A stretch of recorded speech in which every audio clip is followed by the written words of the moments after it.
Bonjour à toutes et à tous, on démarre ce tour de la presse sportive dans le royaume de Sa Majesté avec au programme le match de clôture de la 28e journée de Premier League entre Tottenham et Everton. Toujours dans la course à une place européenne malgré une saison en dents de scie, les Spurs s'accrochent à cet espoir et ont envoyé un message à leurs concurrents. Ils se battront jusqu'au bout et les Toffees l'ont appris à leurs dépens. Hier soir, les hommes d'Antonio Conte n'ont fait qu'une bouchée de leur adversaire en les écrasant 5-0. Pour le Daily Express, c'était franchement horrible avec le nom du coach des Toffees dans le texte. Le Daily Star n'y va pas par 4 chemins et placarde sur sa une, Franck a reçu une fessée. Pour le Daily Mail, c'est le pire du pire. Avec cette défaite, la formation entraînée par Frank Lampard pointe à la 17ème place avec seulement un petit point d'avance sur le premier relégable. A noter que grâce à son doublé, Harry Kane est entré encore un peu plus dans l'histoire de la Premier League comme le rapporte The Sun. Avec désormais 176 buts, il figure à la 6ème place des buteurs les plus prolifiques de Premier League, devant un certain Thierry Henry. On reste outre-Manche avec l'autre grosse actualité qui fait la une des tabloïds anglais et cela concerne l'avenir de Marcus Rashford. Comme on vous l'a expliqué hier dans le JT, l'enfant de Manchester United est en proie à de sérieux doutes. Pour le Manchester Evening News, cela ressemble même à un appel de détresse. L'attaquant de 24 ans est préoccupé par son temps de jeu en chute libre et demande des garanties. Marcus doute, écrit le Daily Express dans son édition du jour.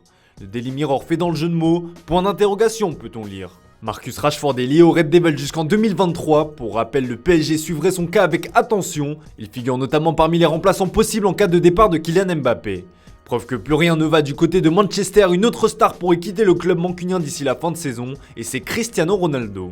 Ron la légende lance The Sun, décidément très friand de jeux de mots en ce mardi matin. L'absence du Portugais lors du derby de Manchester interroge grandement en interne. Blessé, ce dernier s'est rendu au Portugal et cela a beaucoup fait parler au sein du vestiaire, remettant notamment en cause son implication. Ça ne sent pas très bon tout ça. Allez, on prend la direction de l'Italie avec un autre dossier qui tient en haleine les supporters de la Juventus depuis bien trop longtemps. C'est celui de Paulo Dybala en fin de contrat cet été qui n'a toujours pas trouvé d'accord concernant une prolongation. Dybala, fais-nous savoir, interpelle Tuttosport, sous-entendu sa décision. Selon le quotidien transalpin, les différentes parties devraient être fixées très rapidement. En effet, une réunion avec son agent aura lieu ce jeudi afin de clarifier la situation. En attendant, la vieille dame travaille toujours sur le dossier Nicolo Zaniolo de l'AS Roma et avance ses pions pour Renato Sanchez du LOSC. Ça devrait être agité du côté de la Juve cet été. Toujours en Italie, les regards seront tournés du côté de l'Inter ce soir. Les hommes de Simone Inzaghi tenteront de renverser Liverpool après la défaite cruelle 2-0 lors du 8ème de finale aller de la Ligue des Champions. Le rêve de l'Inter, c'est un exploit à Liverpool, affiche le Corriere dello Sport sur sa une. La mission sera compliquée pour les Nerazzurri, mais il faudra au moins essayer, écrit la Gazzetta dello Sport. Pour Tuttosport, il faudra faire preuve de fierté. L'attaquant argentin Lautaro Martinez sera très attendu, lui qui n'a plus marqué en Europe depuis 490 jours. Pour le coach italien, un but en première mi-temps pourrait rebattre les cartes. On rappelle que le but à l'extérieur ne compte plus double. On file en Espagne où Joan Laporta fête sa première année de présidence à la tête du Barça. Pour l'occasion, le président des Blaugrana a accordé une interview exclusive à Sport. L'intéressé fait notamment une déclaration d'amour à Xavi, expliquant qu'il regrette de ne pas l'avoir rappelé plus tôt. Mais ce qui nous intéresse ici figure dans l'encart du quotidien espagnol et celle-ci évoque la signature bouclée d'Andreas Christensen. En fin de contrat avec Chelsea cet été, le défenseur danois va s'engager pour 5 saisons avec les Blaugrana.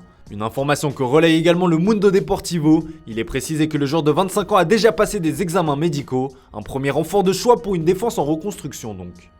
Allez, on reste de l'autre côté des Pyrénées pour terminer ce tour de la presse sportive. Vous n'êtes sans doute pas passé à côté de la grosse information d'hier, c'est bien évidemment la blessure à l'entraînement de Kylian Mbappé. Cette nouvelle fait la une des médias pro-madrilènes en ce mardi matin, en suspense, titre AS sur sa une. Le quotidien espagnol met en image le choc avec son coéquipier Idrissa Gueye, qui l'a forcé à quitter prématurément l'entraînement, direction l'hôpital américain de Neuilly. Pour Marca, Mbappé arrivera touché dans l'enfer de Bernabeu. Si le communiqué du PSG indique des examens rassurants, le Parisien parle de frayeur maximale sur sa une.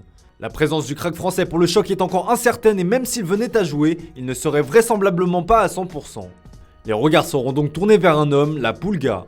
Attendu comme le Messi, écrit le quotidien français L'Équipe. L'Argentin va retrouver le Bernabeu qu'il a foulé à de très nombreuses reprises durant sa période au Barça. Ce dernier présente un bilan de 12 victoires, 3 nuls et 7 défaites, avec 15 buts marqués. Son dernier but dans l'enceinte madrilène remonte néanmoins à décembre 2017. À la veille du choc tant attendu, la pression est à son maximum. Voilà, c'est tout pour ce matin. Merci pour votre fidélité, bonne journée à vous. On se retrouve tout à l'heure pour le traditionnel JT Foot Mercato.